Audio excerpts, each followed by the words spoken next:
Hello guys! Andito na nga tayo sa new ang luxury buffet ng Vikings at ito ay sa The Podium Mall Ortigas branch. Ayan, makikita na natin kung gaano nga ba kakasarap yung kanilang mga pagkain at syempre yung kanilang ambience. Siyempre, sisimulan ko kayong i-tour dito sa pinakabungad malapit sa entrance ang kanilang dessert area. Madaming mga options guys and sobrang sasarap, partner na partner talaga sa kape pagkatapos nyong kumain ng madaming-madami. Siyempre, gustong-gusto ko yung aesthetic ng kanilang mga trays. Ang cute talaga, sobra. At ayan guys, kumuha ko niyang dalawang yan dahil natikman ko yan sa SM Aura branch nila at sobrang nagustuhan ko kaya tinry ko din dito sa branch na to. At syempre maraming pa kayong options. Tingnan nyo na lang itong susunod na mga videos ng mga desserts.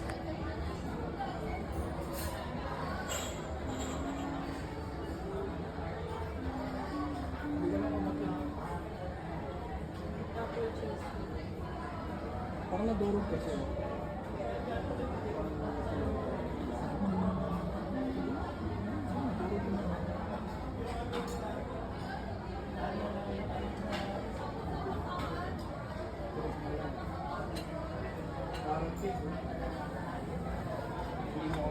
Right next sa pastries ay ang ice cream at syempre yung kanyang toppings. Ang sasarap din guys.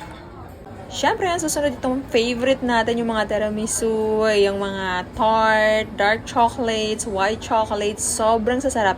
Etong white chocolate nila sa baba, dark chocolate sa baba, wala ito sa SM Aura branch nila guys.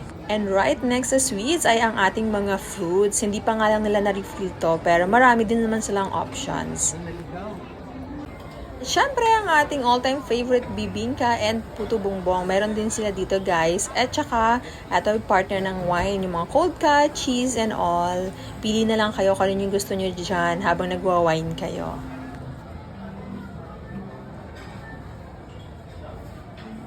Next is yung pizza and pasta section. Hindi ko to tinikman guys kasi nga usual na natin kinakain sa labas to.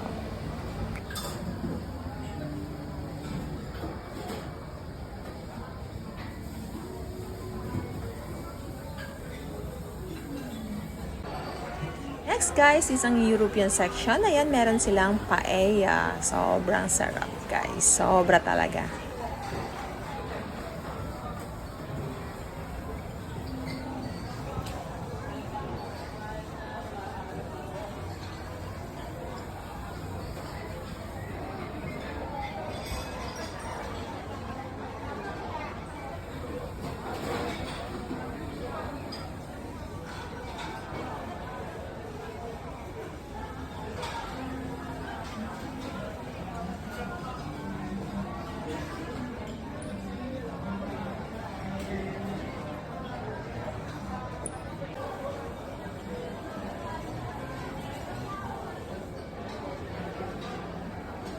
At syempre, ang favorite ko, ang Japanese section. Sobrang dami kong nakaing sushi dito guys. At yung sashimi nila guys, sobrang fresh pa.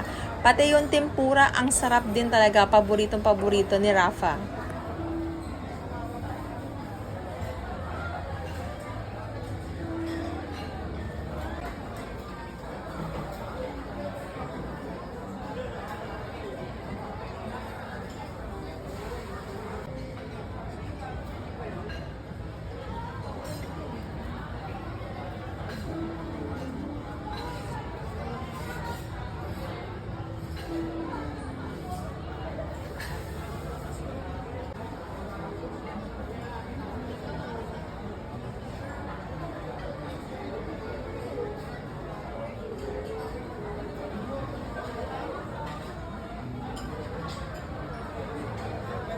Eto na nga guys, at naka-second round na naman tayo ng salmon. Sobrang favorite ko to kasi nagme-melt siya sa bibig. And in fairness guys ha, fresh to compared sa Aura branch. Next up ay ang Pinoy section guys. At eto na nga ang paborito kong kare-kare. Pero mas nagustuhan ko yung lasa ng SM Aura branch nila. Meron ding chicken inasal at syempre merong all-time favorite at chara. Partner yan sa isda na hindi ko naman talaga natikman.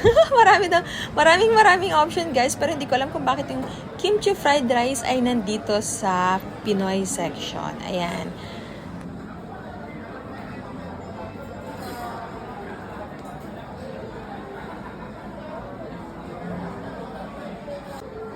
At ito yung Chinese section nila guys, yung shabu-shabu area o yung hot pot area.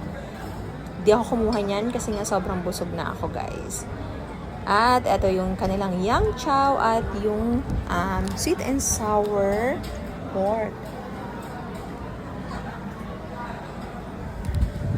At syempre, ang paborito ko, alam ng lahat yan, ang buttered chicken. Nilantakan ko na naman yan. Sobrang dami kong kinuha.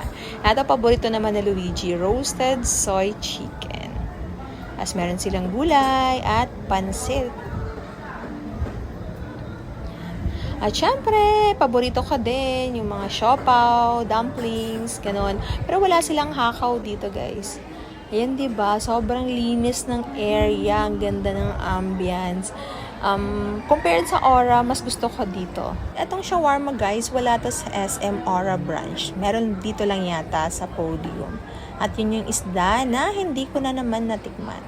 Last section, guys, syempre, isa sa mga rason kung bakit ako nagbo-buffet ay ang steak. Ayan, dito pa lang, solve na yung binayad mo guys dahil sobrang mahal ng steak sa labas, diba? Pero dito guys, rare tsaka medium rare lang yung niluluto nila. Hindi sila nagwe-well done. Ayan yung lamb nila guys. Sobrang sarap. At ang paborito ng lahat, lechon belly at ang roasted chicken. Sobrang sarap din yan guys.